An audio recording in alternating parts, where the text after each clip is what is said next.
Let's be friends. Have you not?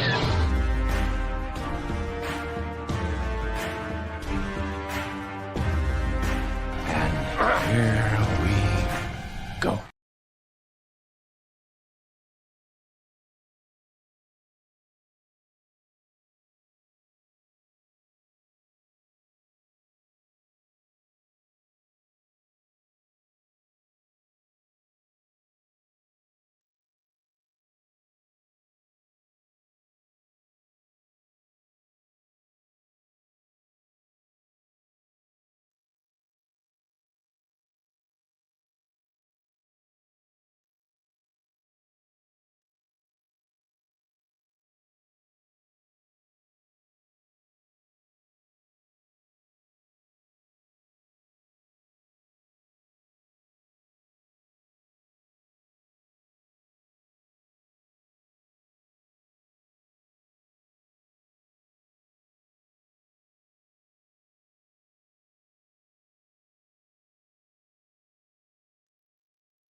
An idiot.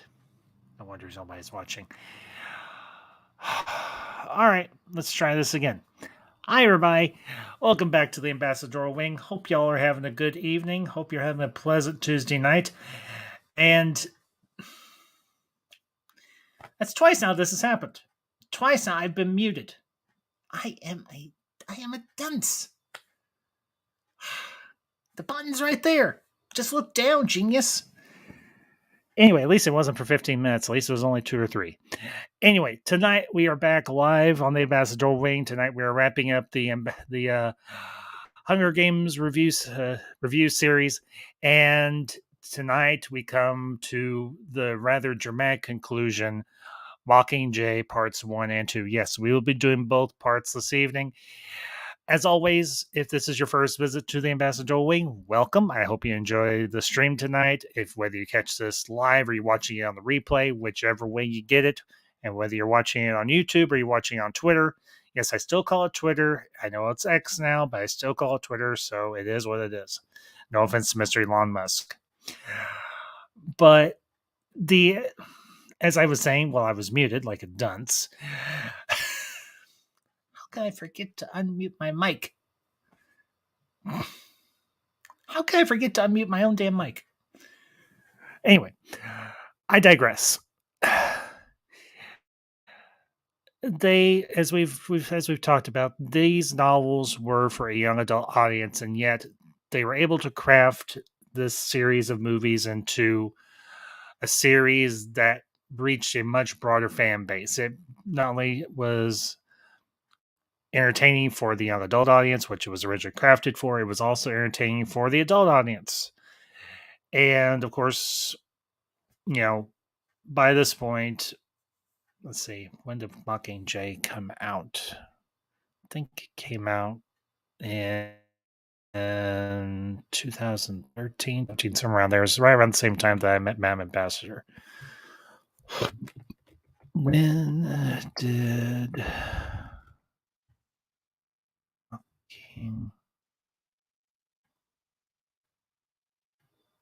Mockingjay?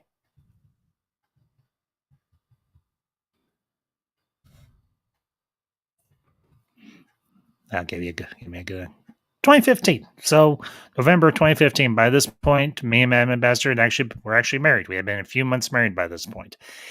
And you might be wondering, I talked about this last night. Where is Madam Ambassador? Well, unfortunately, she's still feeling under the weather. She's not quite up for this tonight. So it is going to just be me. I have sent the link out to a few people just in case they want to join in. And but for now, I'm here, you're here. So either way. Mockingjay was a rather ambitious story because how do you wrap up a story like this? I mean, they left it on a cliffhanger from Catching Fire, obviously. So, how do you wrap up a story like this, and how do you give a satisfying conclusion? Because with any story conclusion, you have to stick that landing. You don't stick the landing, everything else has been pretty much for naught. As good as the first two movies were, these two movies had to be equally as good. And what we have with Mockingjay Part 1 is obviously it's a direct pickup from pretty much the ending of Catching Fire. Katniss and Gale and Katniss's sister and mother are now in District 13. We discovered that District 13, yes, it was the surface of District 13 was destroyed, but they learned to live underground. They built a rather massive subterranean complex underground and everything to hide themselves from the capital.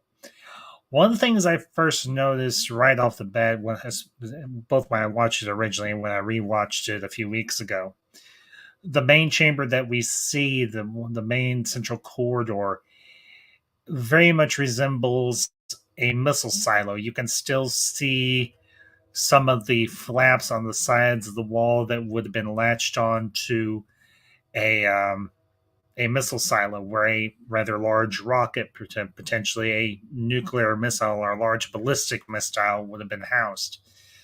And you get the impression that this chamber was retrofitted from its original design as a missile silo into the central hub for the entire underground complex for District 13. We also obviously get introduced to Lieutenant Boggs, played by Mahershala Ali.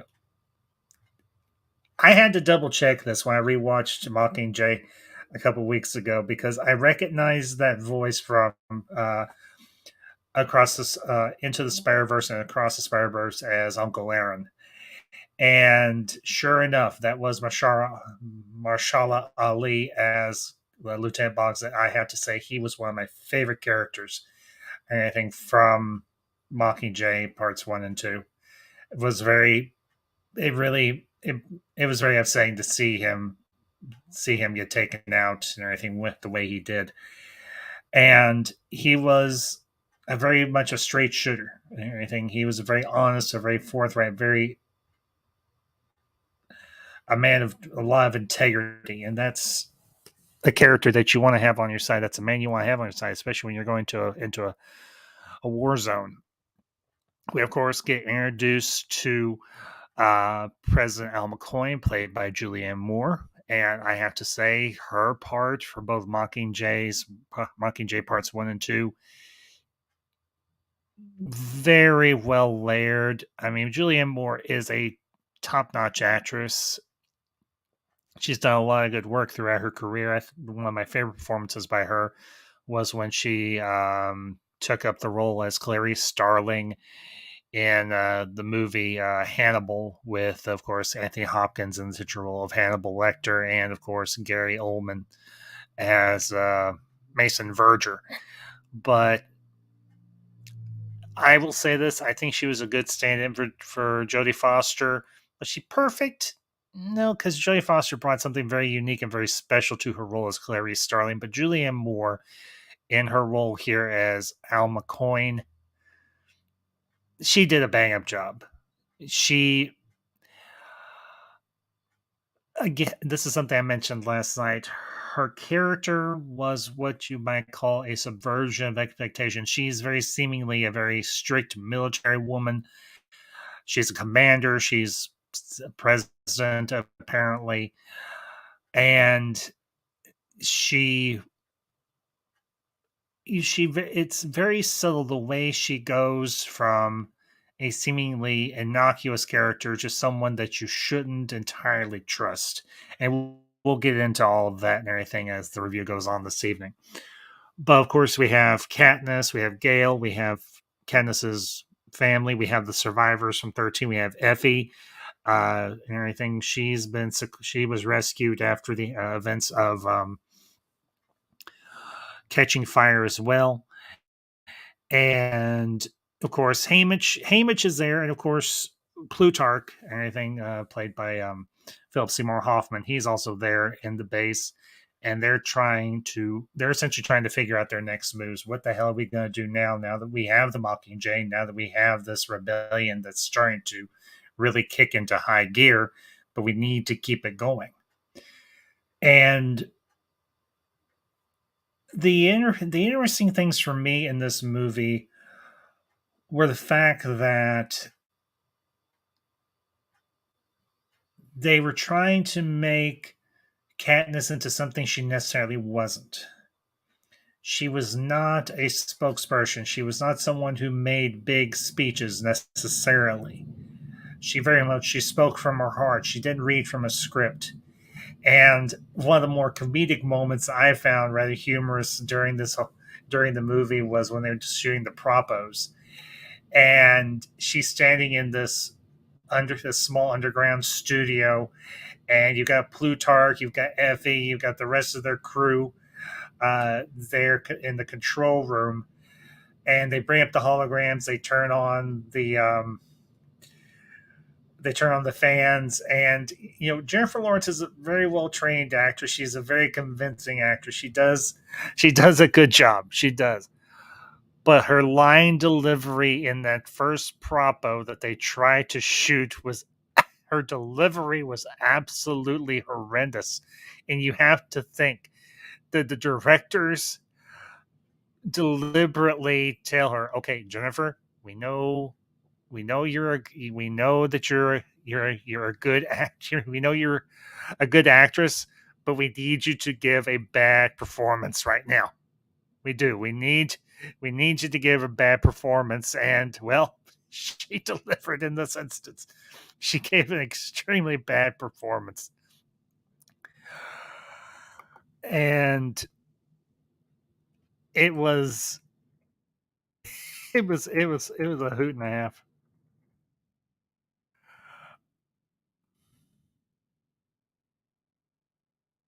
And one second, guys, just fix a little something here. Give me 1 second. Okay, that's good. That worked. Nope.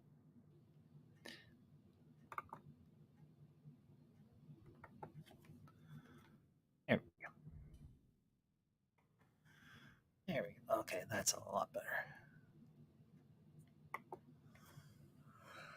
Anyway, that for me was a nice comedic moment in a movie, in a pair of movies that was rather dour, rather very serious, very tense, very dramatic.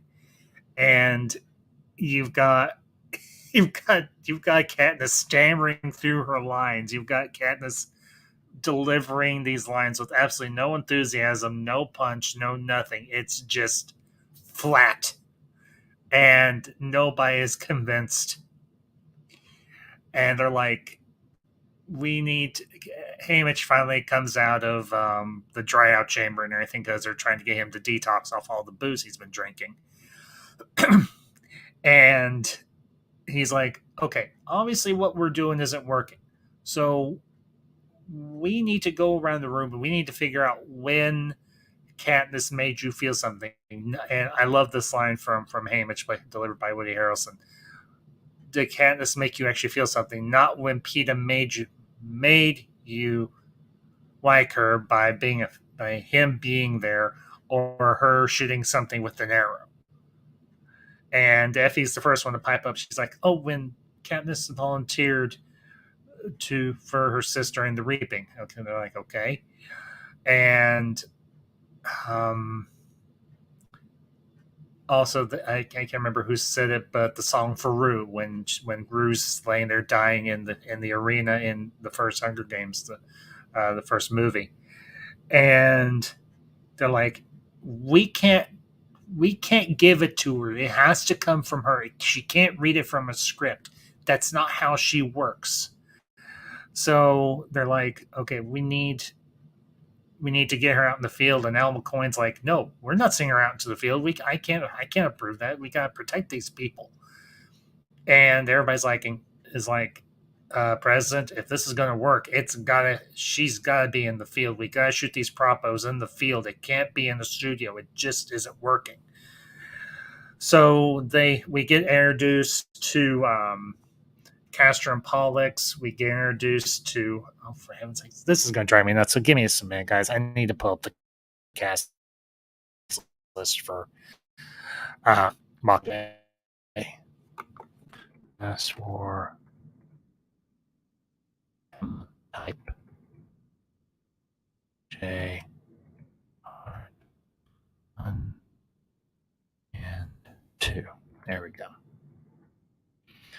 There we go. Okay, that's a lot better. Okay, hang on here.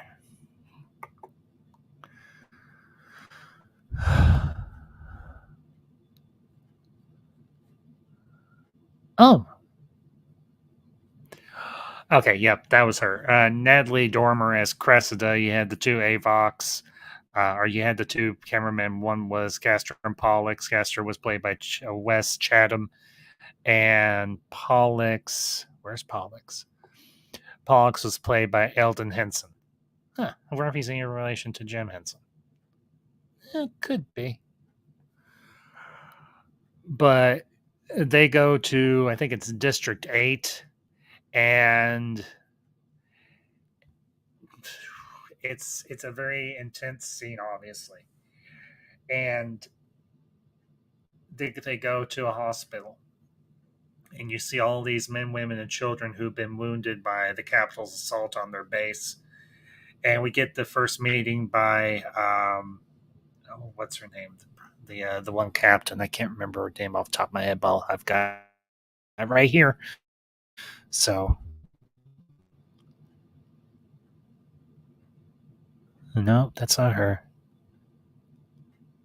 Where are you? Yeah, Commander Paler. That was her, Commander Paler.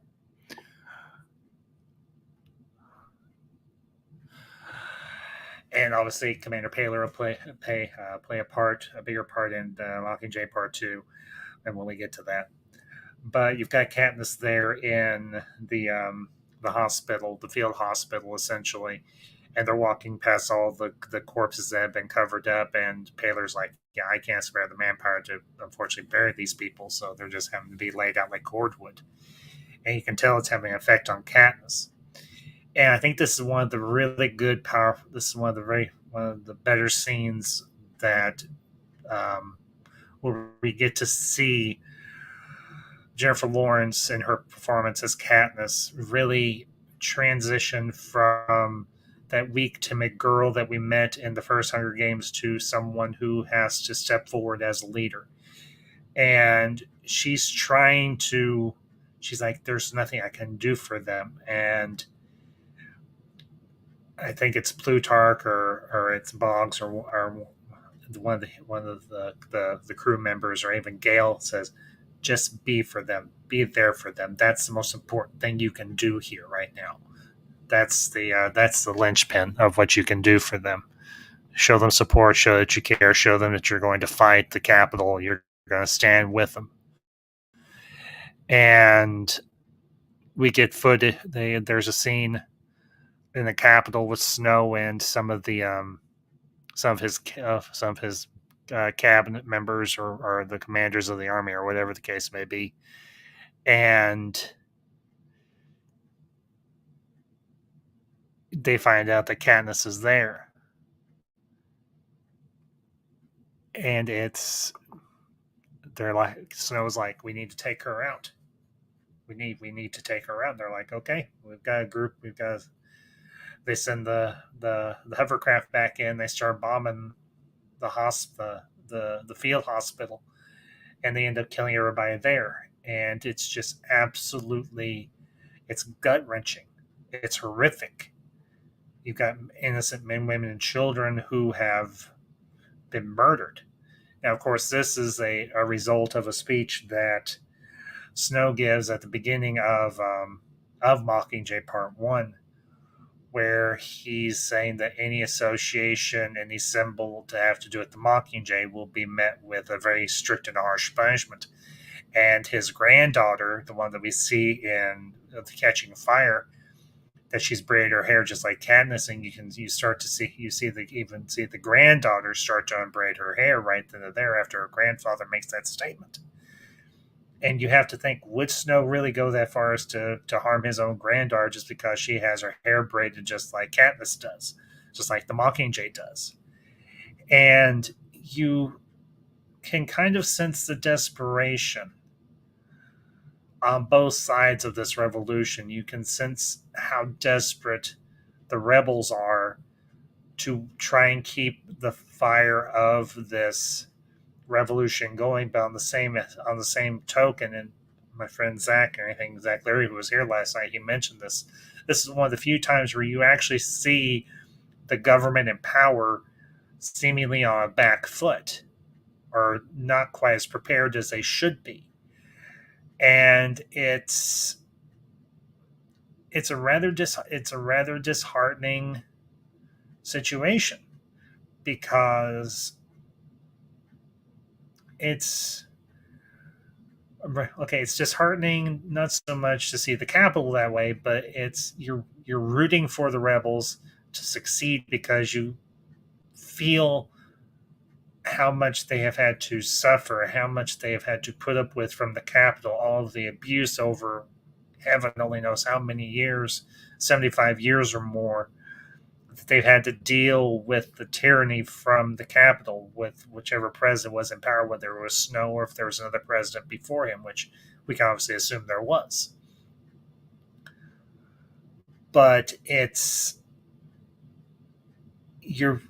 the one thing this movie does incredibly well is it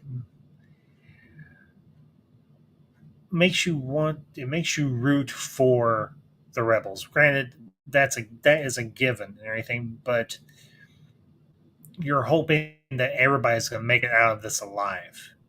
You're really hoping that everybody in the rebellion is going to make it out of alive, that they're going to be able to survive and live to see a better day in Panem.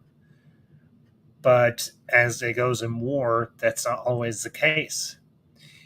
And it's after the attack on the field hospital that we get one of the very first really quotable lines from the movie, and it's obviously in the trailer, when Katniss gives her speech and she's telling the people, this is what the Capitol does to us. This is what the Capitol has been doing to us for all these years. If you think that they'll ever play fairly with us, that they'll ever be fair or decent to us, you're lying to yourselves, or you're a damn fool. I'm kind of paraphrasing here, but the one line that came from this, and she points to the wreckage of the downed Capitol hovercraft. She's like, "Do you see that? Fire is catching. And if we burn, you burn too." And it's no more than a few scenes later than anything that we see the finished propo going out. And then we cut, I think it's to District 7 and everything. Or it's one of the other districts. It's the lumber district. It's the district where that Joanna Mason is from. And you hear over the loudspeakers the recording that President Snow has ordered all quotas be doubled. He's trying to work the people even harder to punish them and to try and keep them from having any energy to fight back.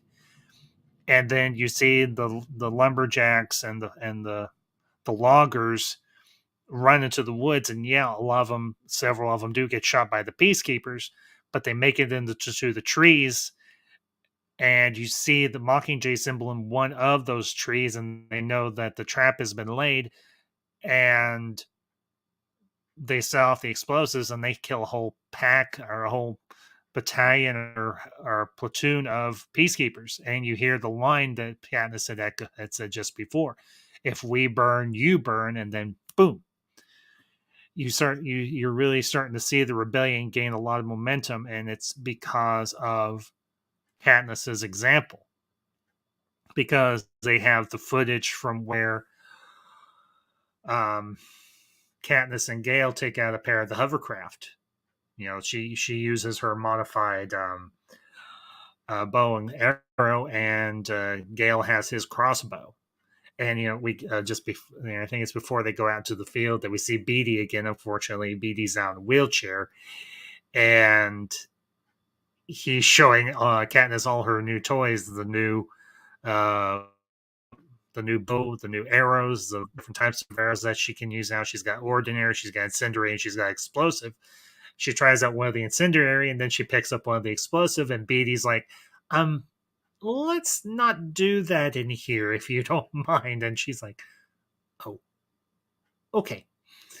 Again, one of those nice little comedic moments in this movie that I personally really enjoyed.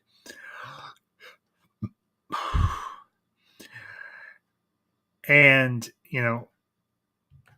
I want to digress for just a minute because I can. It's my stream. Not to sound like an ass or anything, but it is my stream. It's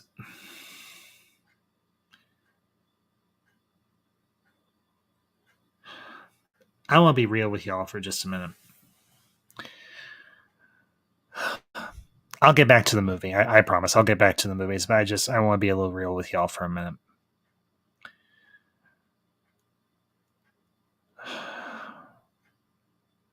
Most of you know me. And if you don't, and you come across this stream, you watch a movie like the Hunger Games series, and you see people who have been crushed and burned and mistreated and abused for decades on end, 70 years more and plus. And it lights a fire inside yourself. It does. I remember, I know a lot of people say this and everything, but it's true. I remember a simpler time. I remember when this country wasn't quite as divided as it is now, and does it bother me to see this country that I've grown up in all my life, little by little, bit by bit, to be abused, and the people in it abused and mistreated and divided because of some seemingly nonsensical reason? Yeah, it does. It bothers me. Most of you know most of you may know this. A lot more of you may not know. I am first and foremost a conservative. I am what I would consider a moderate. I am neither far right and most certainly not far left. Not even close.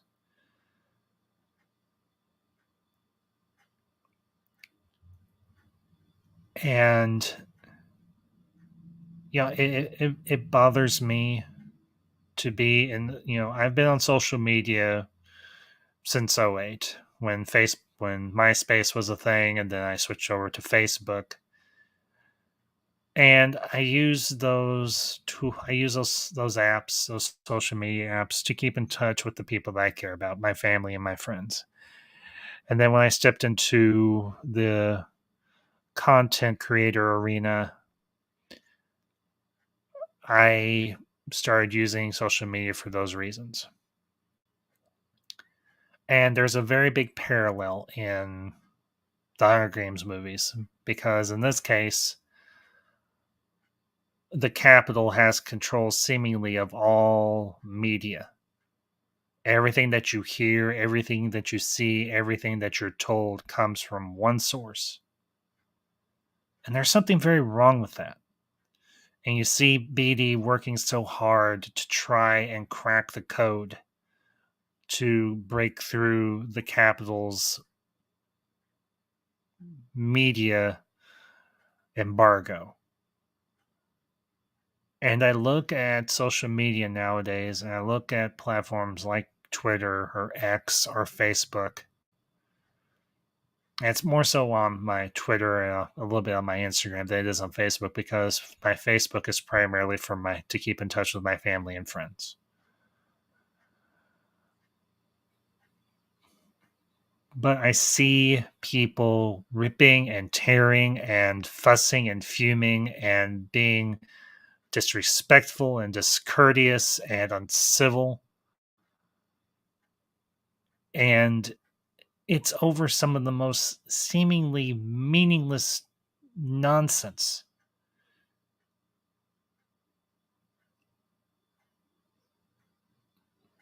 The world wasn't meant to be like this. This country was not meant to be like this. And yeah, I am very well aware that the United States has its issues. It's had its issues since its founding. I understand that. We fought a civil war to end slavery. We've been involved in 2 world wars and several other smaller wars. And yeah, Americans, our predecessors, our ancestors, they have blood on their hands. I get that.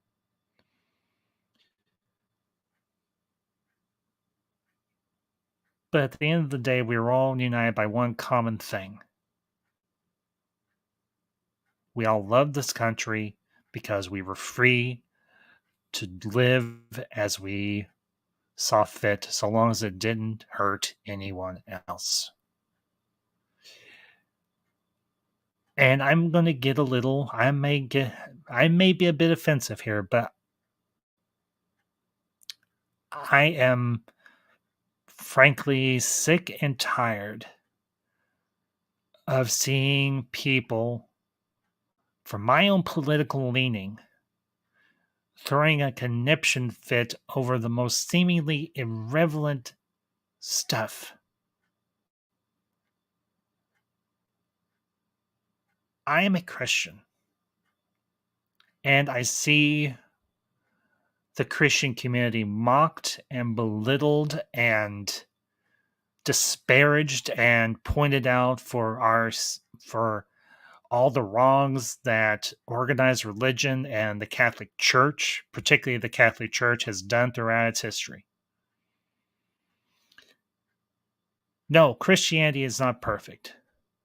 And no, there is not a single Christian alive today who is perfect either.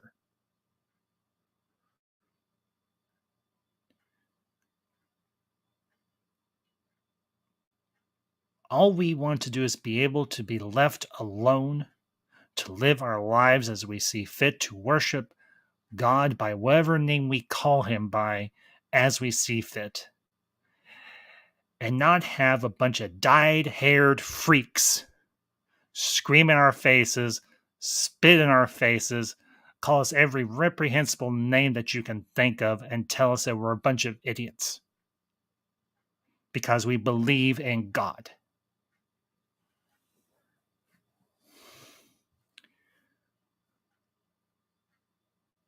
I am sick of these bitter, angry, petulant atheists who don't want to have a conversation, but who just want to mock and belittle and disparage the name of God and the name of Christ when they don't even believe that either one exists or ever did exist.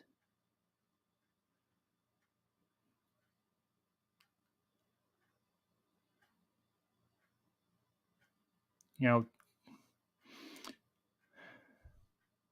I don't want to live in a world that is like it's depicted in the Hunger Games. I sure as hell don't want to live in a world like is depicted in the book and the movie 1984. I don't want the state telling me what I should think and what I should believe and how I should speak and how I should think and how I should do anything.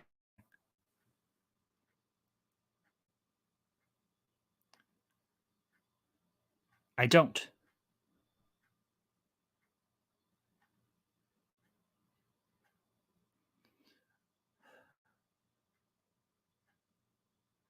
And some people may say, Ambassador, why are you so fired up? Well, because I am tired at times of being the tolerant one. I'm tired of sometimes being the nice guy. I'm in a lot of ways like Katniss. I'm in a lot of ways like Gale and like Haymitch and like all the other rebels in the Hunger Games. I'm sick and tired of some crusty old fart who's past his prime telling me how I should live my own damn life. Now, as much as I love the performance by Donald Sutherland as President Snow, and believe me, I do, I'll say this. President Snow may have been a tyrant, but at least he had some damn integrity. And it's sad that I can say that about a fictional character when I can't say it about the person sitting in the White House right now.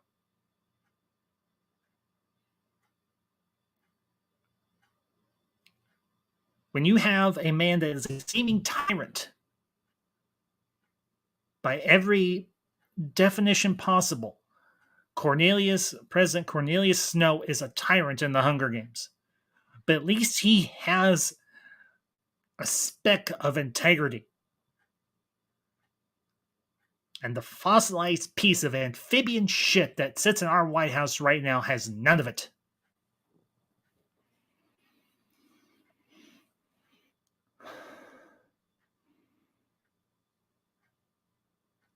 It's movies like The Hunger Games, all four movies, and the books especially, they're especially timely at times like this. It's movies and comics like for Vendetta that are especially timely at periods of history like this.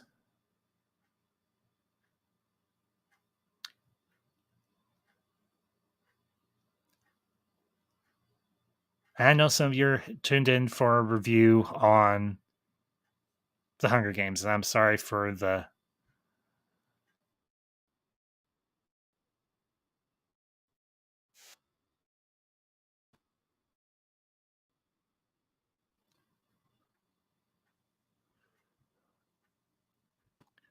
I'm sorry for going down this rabbit hole, but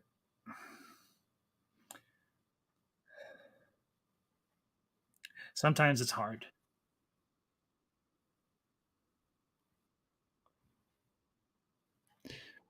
Sometimes it's really damn hard to see the country that your family and your friends and your loved ones, people that you grew up with, keep your grandparents, uncles, aunts, all of that, who fought and bled and in some cases died who had just as much courage, if not more so, than a bunch of as a bunch of ficti- fictional characters did in a series of young adult books.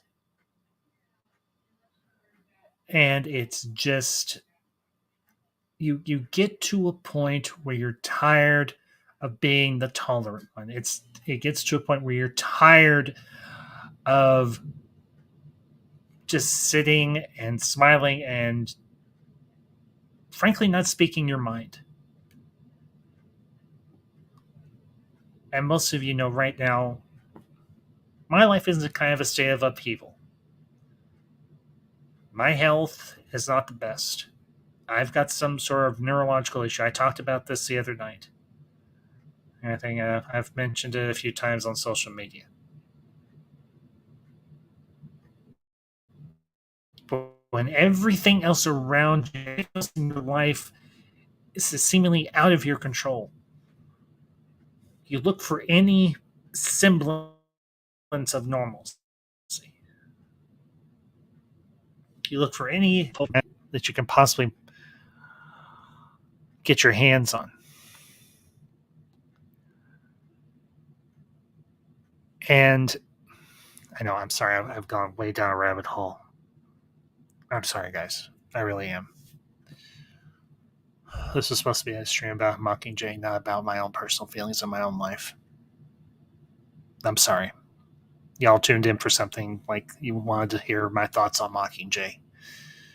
Madam Ambassador was supposed to be here tonight, but like I said, unfortunately, she's not feeling the best, so she's not here. And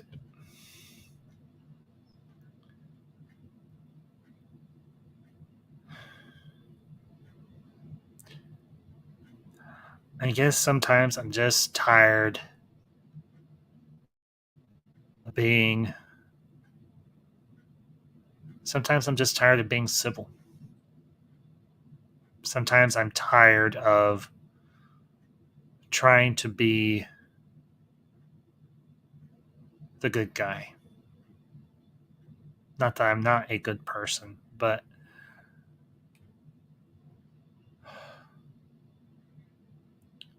sometimes you want to say what Katniss said into that camera. You burn, we burn. Or rather, we burn, you burn too.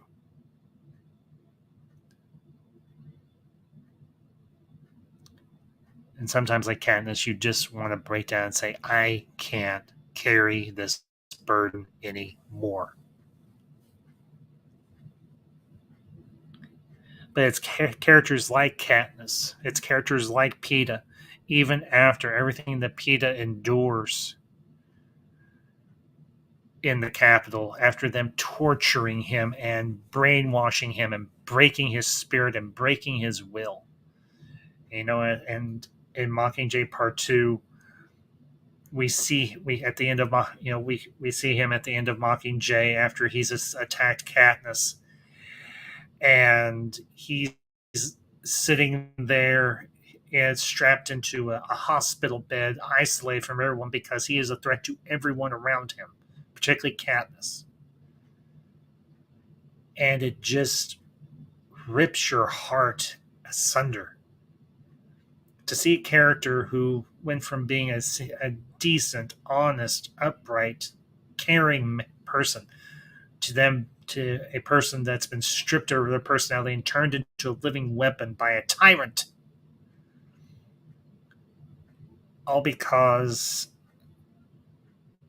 that tyrant doesn't want to lose his power and everybody around him doesn't want to lose their power, doesn't want to lose their influence, doesn't want to lose their prestige, doesn't want to lose their position in the world. Who's glommed on to this tyrant. So they're like, yeah, let's turn this young kid who's never caused anybody any harm in his entire life into a living weapon. Let's break him. Let's destroy him. Let's send him out into the world to go after our enemy.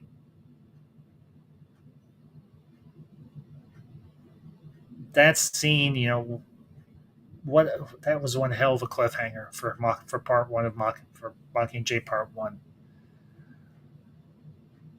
And it's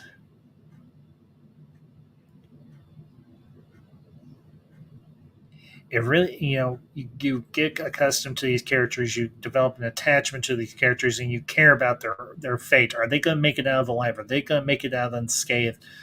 What kind of damage are they going to have at the end of all this? And yet, and I know I'm jumping ahead, but at the end of Mockingjay, after everything has resolved itself,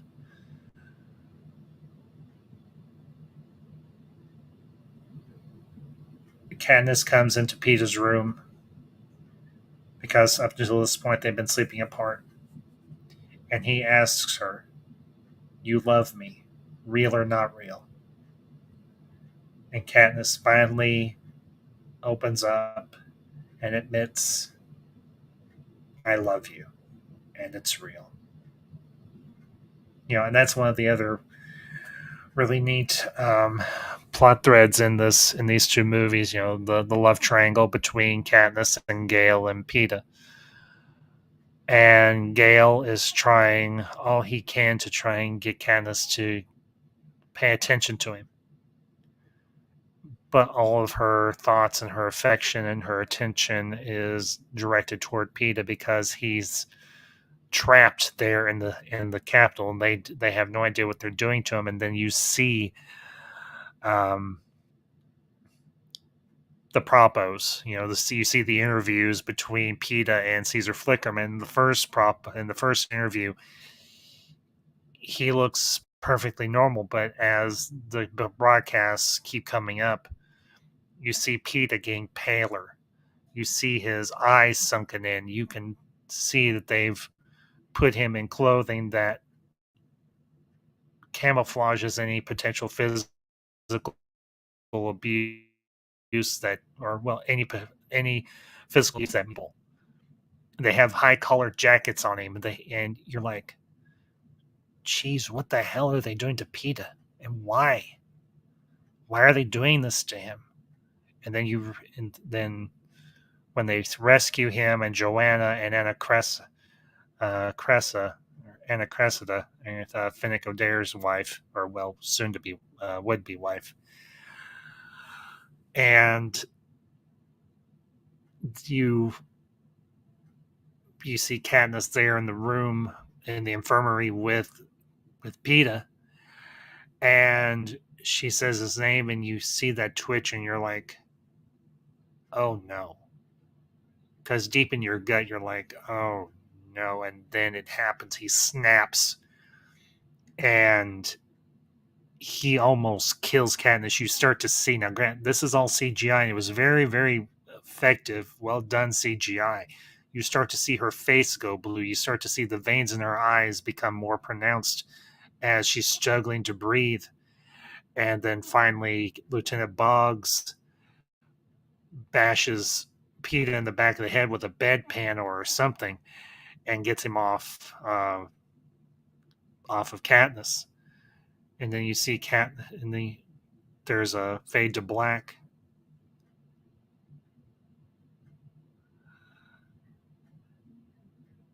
It was an incredible shock because you didn't know. Deej, quit being a jackass. Go watch the damn movies. Quit being such an old curmudgeon. So, and to the chat as well, Ferris, good to see you, buddy. And yeah, that was the same for me as well. Catching Fire and Mockingjay. Those were the only movies I got to see in theater. Obviously, I've already mentioned this. Deej, don't be sorry. Do better.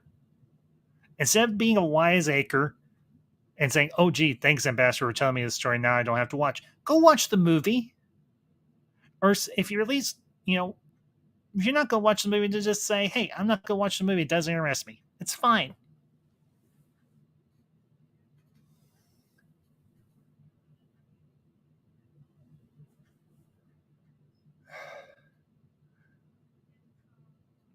It's one thing to have somebody describe it to you. It's another thing to go watch it or read it yourself.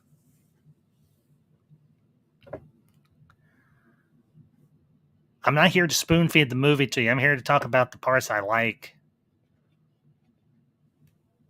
These are good movies. These are quality movies. They aren't tripe. They aren't crap. They're some of the better movies that have come out in the mid to late 2000s. And y'all might be wondering, Ambassador, you gonna go see A Ballad of Songbirds and Snakes? Yeah. Even though that little pissant and everything, Rachel Ziegler's in it. I'm not gonna ignore the movie just because one little pissant is in a movie that I wanted to see. Especially now that Dune Part 2 has been pushed back to next year. Thanks a lot, Warner Brothers, you bunch of tight-wadded assholes.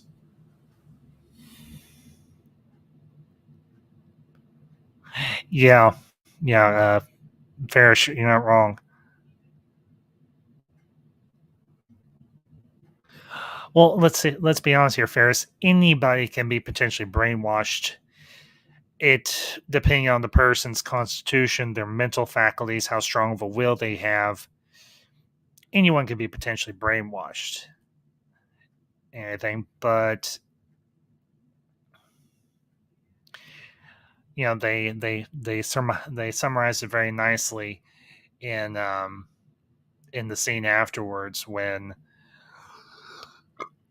after the attack and Katniss is sitting there in the neck brace and she's kind of still in shock from what happened, and Boggs is there with her, and Plutarch comes in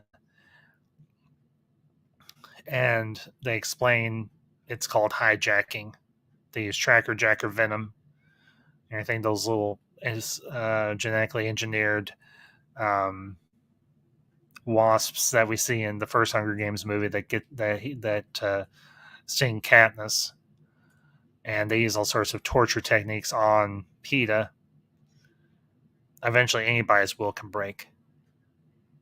And it just shows just how absolutely vicious, I mean vicious, the Capitol can be, especially with Snow and everything in control and trying to like being see his attack in District 8 failed, and he can't get to Katniss any other way. He's gonna let the rebels into the capital to get Joanna and Anna and Peeta out. Yeah, I'll admit it was a incredibly devious strategy, and then to see Donald Sutherland up there on the screen as President Snow, and he's talking to Katniss, and he's like, "Bye," and then cuts him off, and you don't know if they're going to make it out, and then you finally figure out. I mean, you have to admit the insidious genius of President Snow and the people that work for him. It's brilliant. It really is. And then, of course, we get into Mockingjay Part 2, and we see Katniss being taken out of the neck brace and her trying to slowly start to speak. And it's painful because you see the bruising around her neck. You see how much damage Peeta did to her. And you think to yourself, is he ever going to come back? And then a few scenes later, they send Primrose, Katniss's sister, in there. And he's rabid. He starts telling her that she has to kill Katniss, that she can't be trusted, and all you're hearing is every single lie that the Capitol and the torturers fed to Peeta. And then eventually Katniss is like, I need to go in there. She's like, she's like, you sent my sister and you saw what happened. I need to go in now. And it's that event right there, them with the torture and the brainwashing of PETA that sets Katniss on her course. She's going to the capital, hell bent for leather, come hell or high water, and she's going to kill Snow herself. And right now, the capital's a war zone. They're trying to bust into what they call the Nut. It's essentially the command and control for all the capital's defenses. It's their military hub. It's their military command center.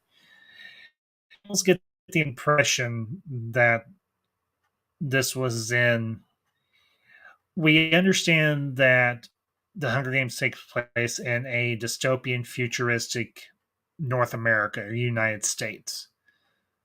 So it's possible that the Capital Defense Center or Military Command Center might be the old NORAD, which was always my theory. So I don't know what y'all may think, but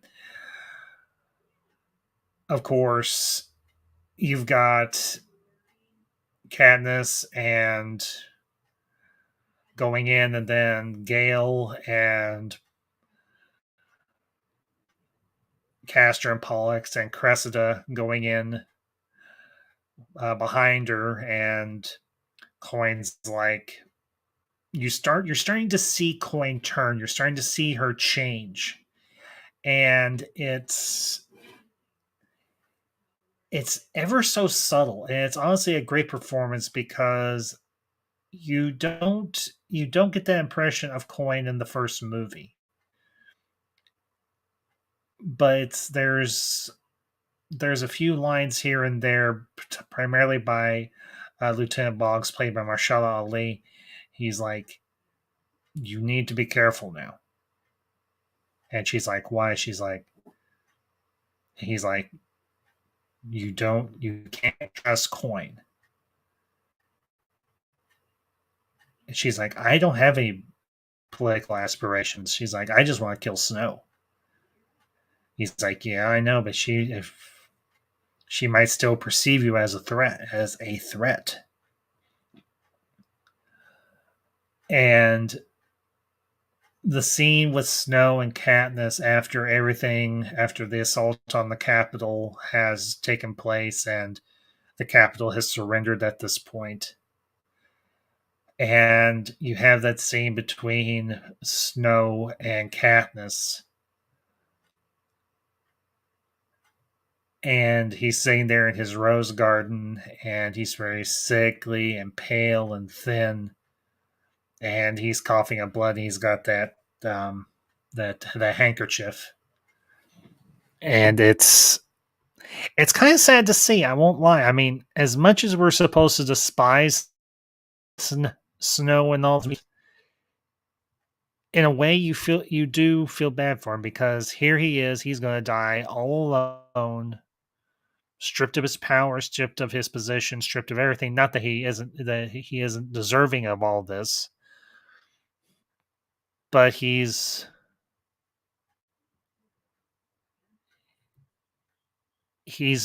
being honest, he's being straight, he's being fair with Katniss. And he's like, I didn't order that attack on the children. He's like, that wasn't me. He's like, he's like, you know me, I will kill. But I always kill for a reason. I kill for a purpose. I don't kill just blindly. Never have, never will. And I know I'm skipping over a lot of stuff here, but I'll get to it when I get to it.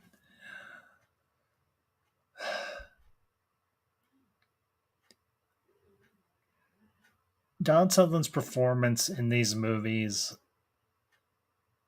is a standout. I mean, everybody did a fantastic job, but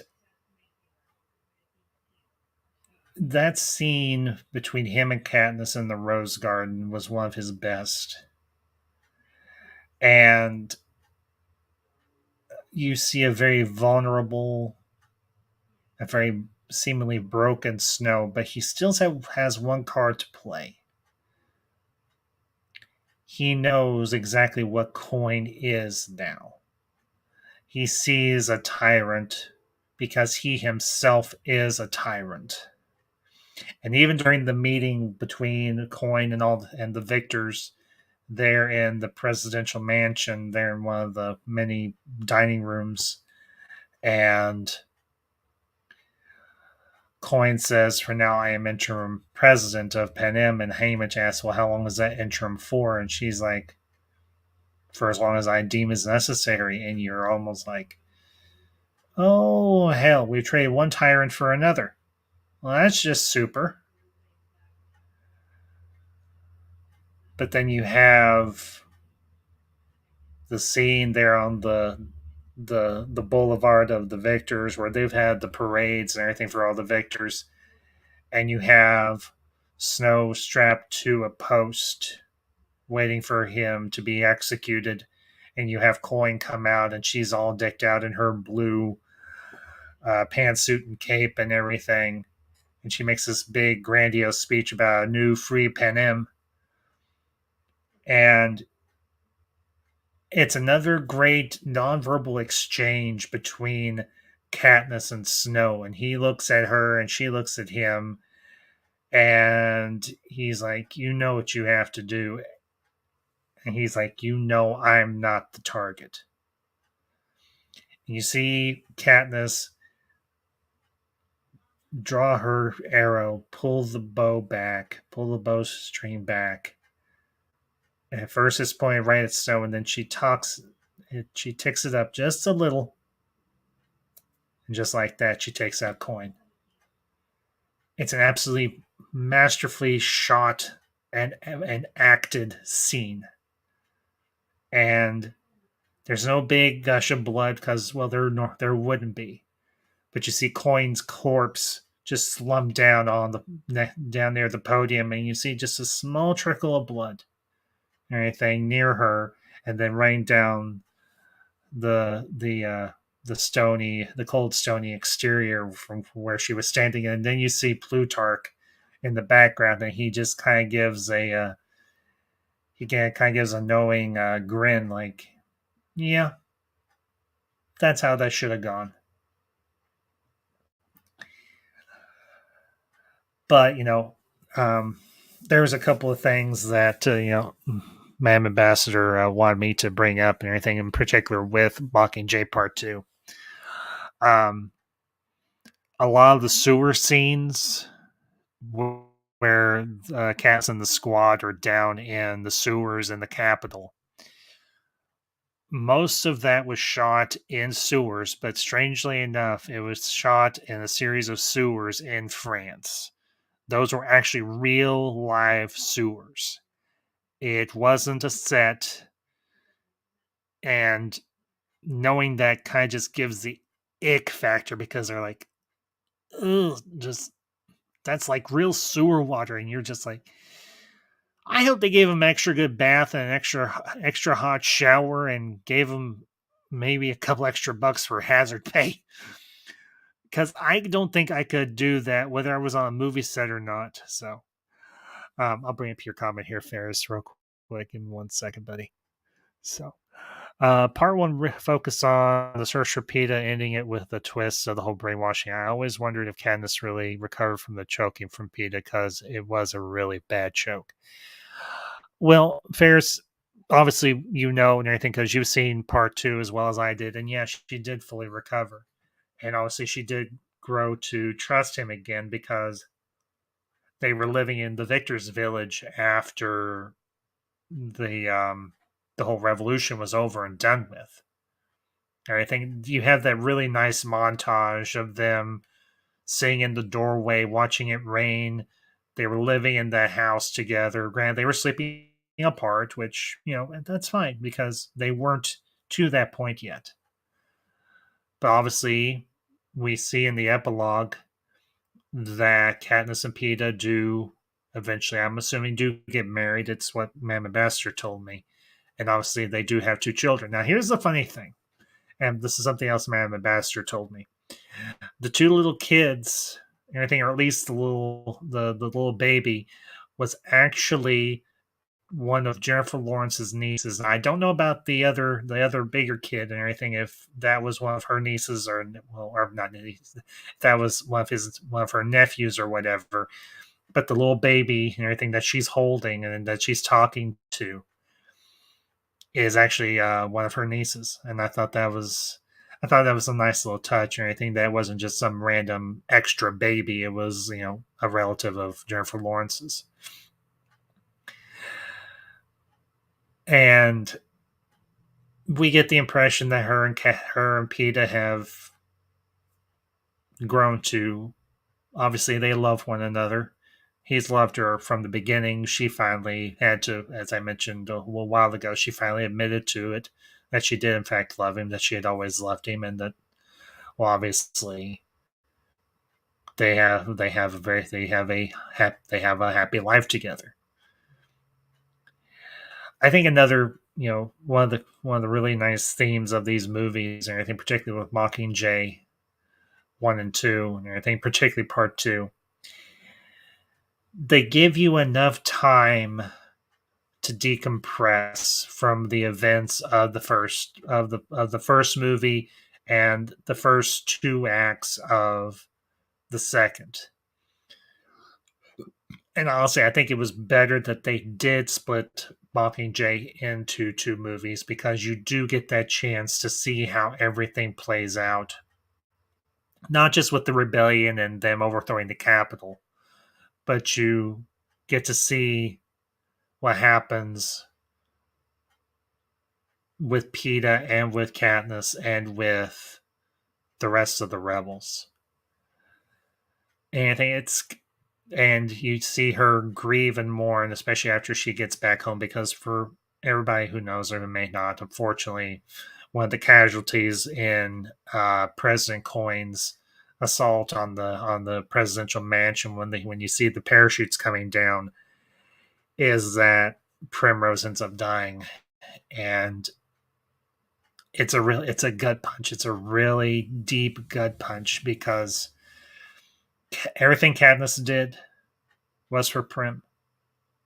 Her volunteering as tribute, everything that she did to protect Prim and her mother. And Prim tells them during the bombing scene when they're down in the underground shelter that they've made her a nurse, and that they eventually would train her to be a doctor and everything for 13's medical corps.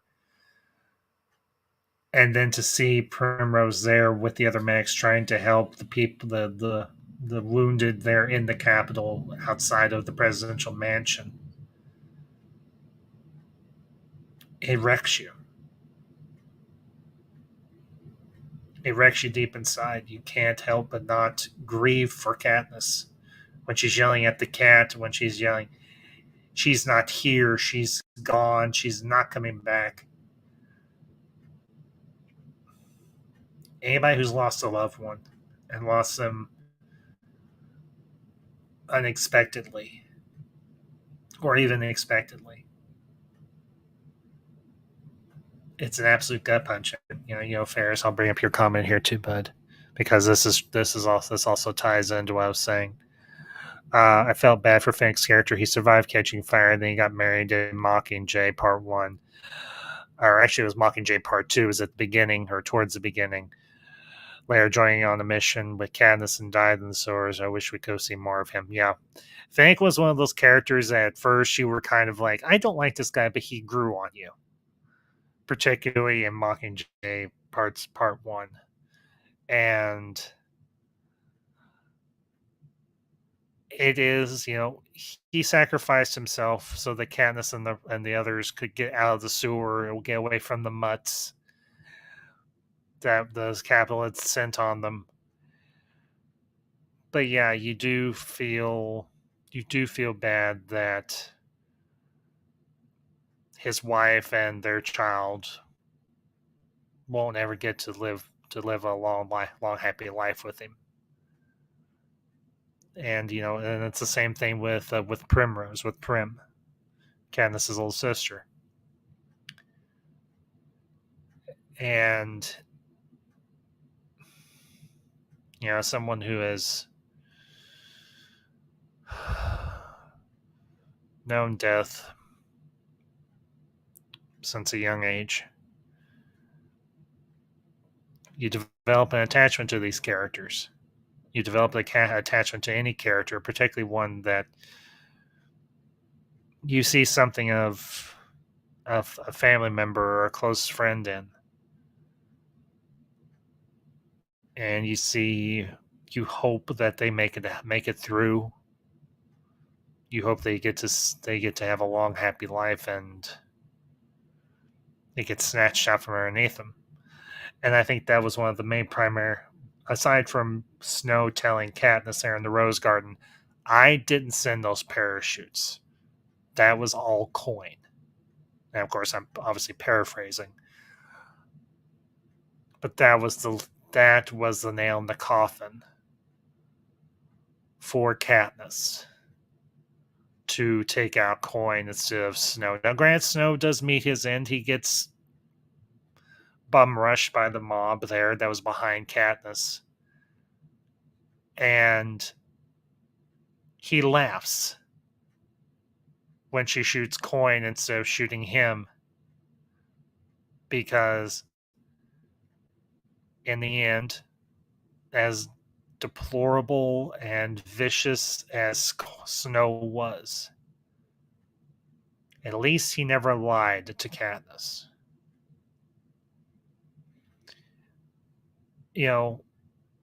Snow is a very complex character, as are all the characters in these movies and the books that inspired him.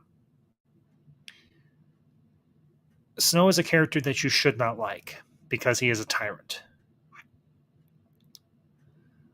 And that's true. Tyrants are not to be liked. They should be despised. But there was something about Donald Sutherland's performance that made you like aspects of Snow's character. Not in totality, but there are parts of him that you're like, yeah, he's cruel, he's ruthless, because that's who he is. But at the same time, he is a straight shooter. When him and Katniss made that agreement in Catching Fire that they would never lie to each other, he never did. He could have, but deep down, I think Cornelius Snow at least had an honest streak, if nothing else.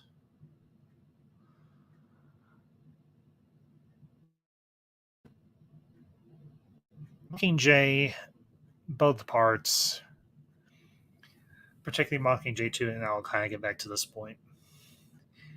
It gives you a chance to breathe. Kind of the same way that Return of the King gave you a chance to breathe. After all the action and all the excitement and all the tension, one of the many smart things that the writers and the director did was they're like, we need to give the audience a chance to breathe. Not to mention, we need to stay true to the source material. Because as I understand it, the adaptations of these books into movies was, for the most part, very faithful.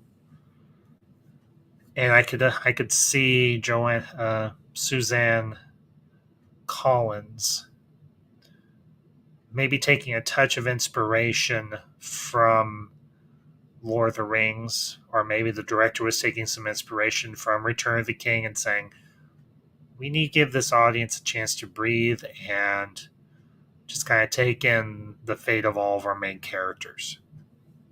And that to me is a telltale sign of a good storyteller. Something that's in rare supply nowadays. But there are still some who can do it.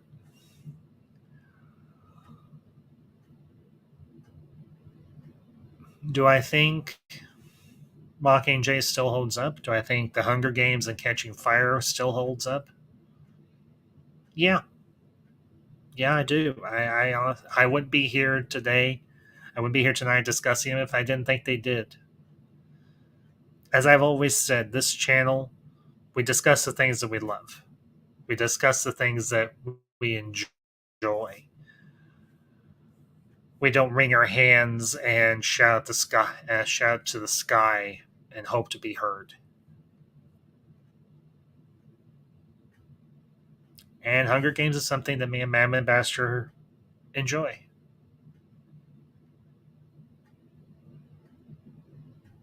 I would be lying if I didn't say I was a little bit on the Katniss and Gale camp, because I think her and Gale would have made a better couple.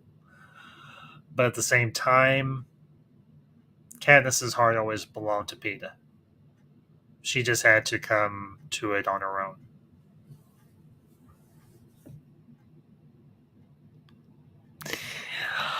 It kind of was Ferris, but at the same time, it kind of was a little creepy. But at the same time, he realized that he had gotten through to Katniss. That was the impressive thing. As brutal and vicious as President Snow was, he felt that Katniss deserved to know who actually killed her sister. And obviously that was Coin. It wasn't him.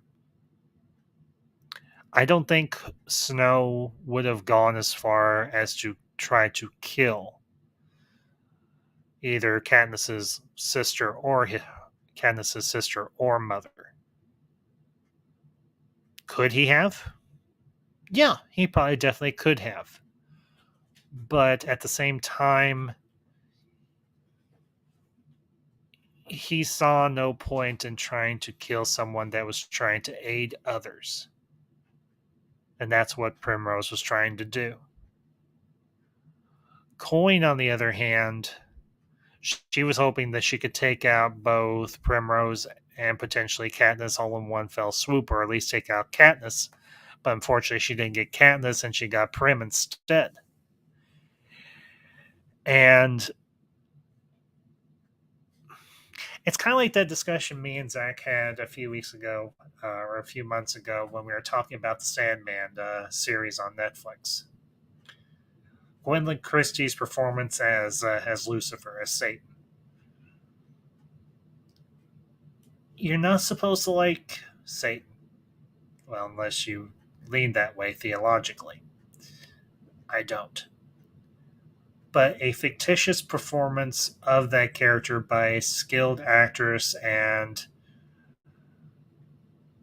writers who knew how to handle the source material can make you like a character that you shouldn't.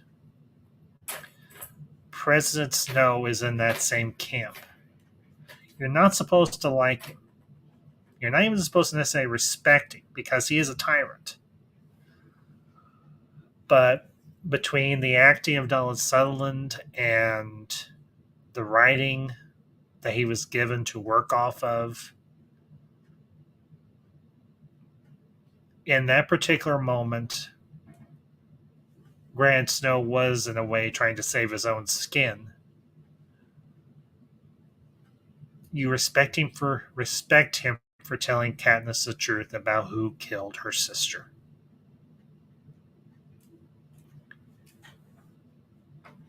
And that's the truly admirable thing, well, so to speak, about Snow in that moment.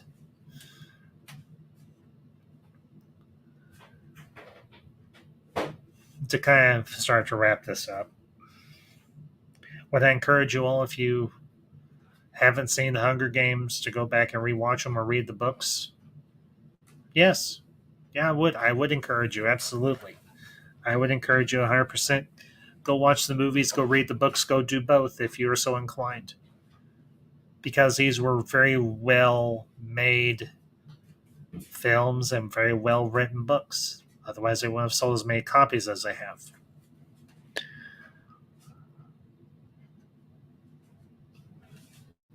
because they tell an intricate story about survival and heroism and standing against tyranny. Things that we all can relate to in uncertain times. In those times that tries men's souls, to quote the old phrase. Because they are worth your time. And that's the truth. They are. The Hunger Games are worth your time. So I'll bring up your comment here, Ferris, 1 second. The more Recoin is shot and so was killed by the people really gave me the impression that you shouldn't trust tyrants, politicians, and the whole government. Ferris, here's the thing. And yeah, most of I don't get political very often, if ever. Am I saying all politicians are rotten? No. I like to believe, it might be a naive belief, but it's mine and I'll hang on to it, that there are still some politicians out there who do want to serve the people they represent, who aren't just in it for themselves. And obviously, no, we should never trust a tyrant, because a tyrant is only out for themselves and themselves alone. Do I believe there are public officials that do still have integrity and honor to themselves? Yeah, I do. I would be lying if I said I didn't. Do I think they are few and far between? Yes. Yes, I do. I do believe they are few and far between, that there are more dirty politicians and dirty public officials than there are decent ones. But the good ones do exist. As for the whole government, I take that on a case-by-case basis.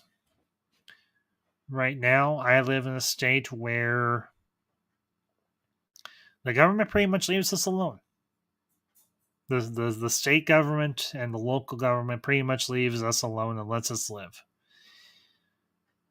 I wish I could say that's the same of all branches of government that run this country. And that is all I will say.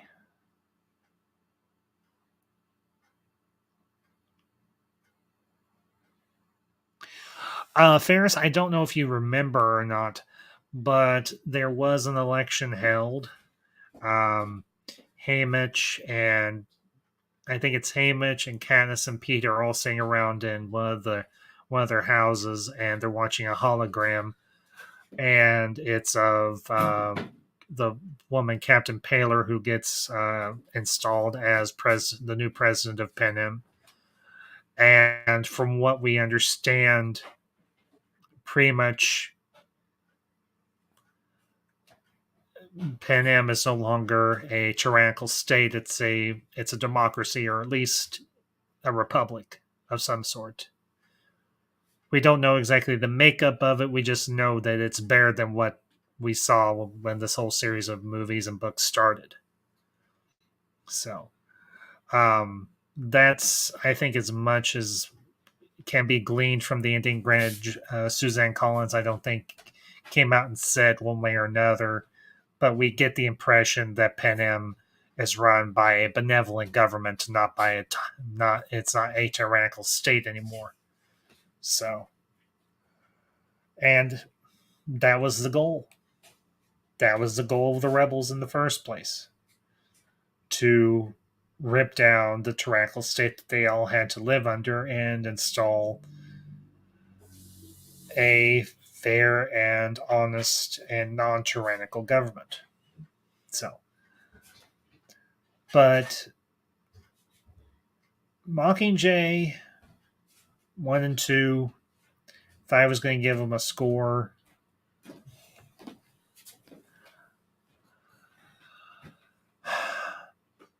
I'd have to give them a 9. I'd have to give them a 9 out of 10. There's some, my main reason for giving it a 9 out of 10 is because I never say that only a handful of movies I would ever regard as 100% perfect. While Mockingjay 1 and 2 are extremely well done movies, well put together movies, well conceived movies,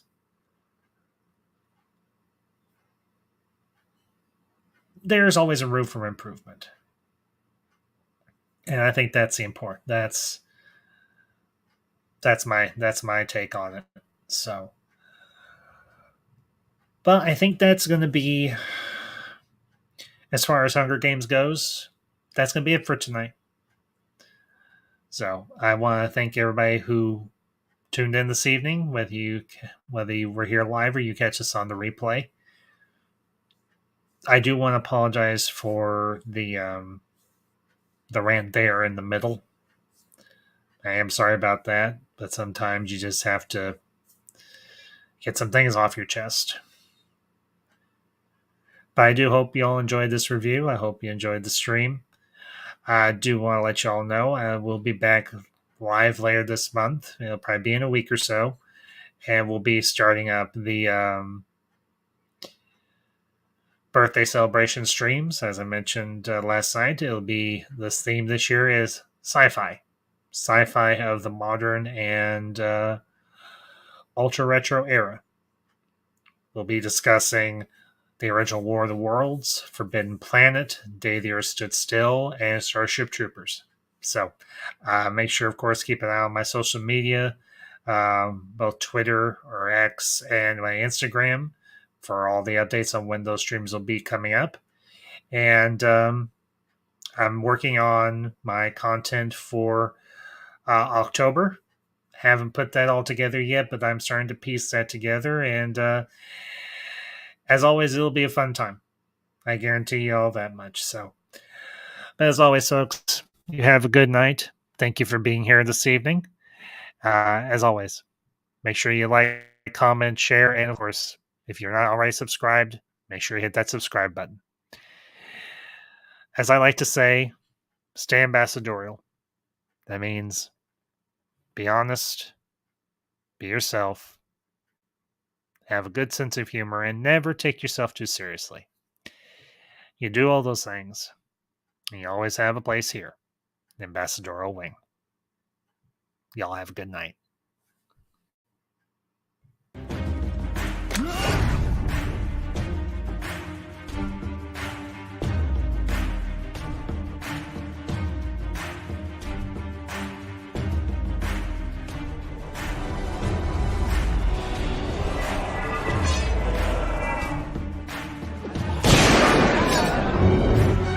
Let's be friends.